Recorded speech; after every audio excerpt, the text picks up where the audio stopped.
legends. This one is part of a scholastic series of folk tales from around the world. Now, anybody who knows me will know that I am a huge fan of myth and legend, and I also love Wales.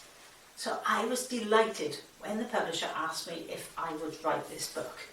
It's a collection of my favourite folk tales and legends, all from all over Wales, collected together from north to south, from all sorts of different sources that I have found. So if you want to know, for example, how the Welsh flag has got a dragon on it, you can find out in this book.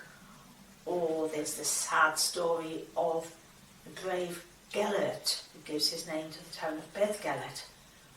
Or the exciting tale of how early settlers in Wales defeated a monster that was living in the river near them.